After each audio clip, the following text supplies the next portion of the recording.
తెలంగాణ రాజకీయాల్లో ముఖ్యమంత్రి Revanth Reddy BRS working president KTR మధ్య మాటల యుద్ధం ఒక్కసారిగా పీక్స్ కు చేరింది.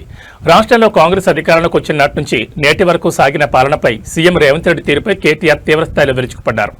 మన కర్మ బాగా లేక రేవంత్ రెడ్డి తెలంగాణకు ముఖ్యమంత్రి అయ్యాడంటూ కేటీఆర్ చేసిన వ్యాఖ్యలు ఇప్పుడు పొలిటికల్ సర్కిల్స్ లో ప్రకంపనలు సృష్టిస్తున్నాయి. అసలు రేవంత్ రెడ్డి గత 2 నెలల పాలనలో రాష్ట్రానికి చేసిందేమీ లేదంటూ కేటీఆర్ సంచలన ఆరోపణలు చేశారు. సీఎం రేవంత్ రెడ్డి పాలనా స్థాయిని ఎండగడుతూ కేటీఆర్ అత్యంత ఘాటు వ్యాఖ్యలు చేశారు.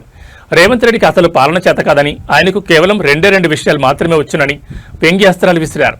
అందులో మొదటిది దేవుళ్ల మీద బొట్లు వేయడం, అయితే రెండవది రోజువారీగా కేసీఆర్ని తిట్టడం అని మండిపడ్డారు. రాష్ట్రంలో ప్రజలు ఎదుర్కొంటున్న సమస్యలను, ఇచ్చిన హామీలను పక్కన పెట్టి కేవలం రాజకీయం కోసమే రేవంత్ రెడ్డి సమయాన్ని వృధా చేస్తున్నారని తీవ్రస్థాయిలో విమర్శించారు. అంతేకాకుండా కాంగ్రెస్ ప్రభుత్వం తెలంగాణను దోపిడీ కేంద్రంగా మార్చిందని కేటీఆర్ సంచలన వ్యాఖ్యలు చేశారు. తెలంగాణలో ప్రజల నుంచి దోచుకున్న సొమ్మును నెలకోసారి ఢిల్లీకి మూటలుగా పంపుతున్నారని, అలా మూటలు పంపి తన సీఎం పోస్టును రెన్యువల్ చేయించుకోవడం తప్ప గత 2 నెలల పాలనలో రేవంత్ రెడ్డి తెలంగాణ ప్రజలకు చేసిందేమీ లేదని నిప్పులు జరిగాను. పాలనా వైఫల్యాలు కప్పిపుచ్చుకోవడానికే కేసీఆర్పై బీఆర్ఎస్ నేతలపై రేవంత్ రెడ్డి కక్ష సాధింపు రాజకీయాలు చేస్తున్నారని కేటీఆర్ స్పష్టం చేశారు. కేటీఆర్ చేసిన ఈ సంచలన కామెంట్స్, ఢిల్లీకి మూటల ఆరోపణతో తెలంగాణ రాజకీయాల్లో ఒక్కసారిగా పొలిటికల్ హీట్ పెరిగింది. కాంగ్రెస్ నేతలు దీనిపై ఎలా స్పందిస్తారో వేచి చూడాలి. రేవంత్ రెడ్డి గారి గురించి మీకు తెలుసు, ఆయన ఒక చిచోరగాడు, ముఖ్యమంత్రి కాదు, మన్ను కాదు, ఒక చిచోరా.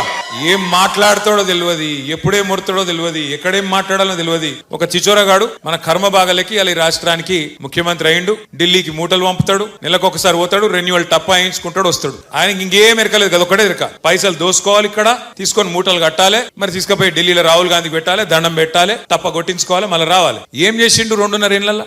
ఒక 4 పనులు చెప్తాడా? చెప్పే ముఖం ఉందా? రెండో వచ్చి ఆయనకు తిట్లు ఒట్లు. తెల్లారలేస్తే మైక్ ఇస్తే కేసీఆర్ని తిడతాడు, లేదంటే దేవుని మీద ఒట్టంటాడు. మొన్న సిగ్గు లేకుండా చెప్తుండు, భద్రాచలం రాముడి మీద ఆననట.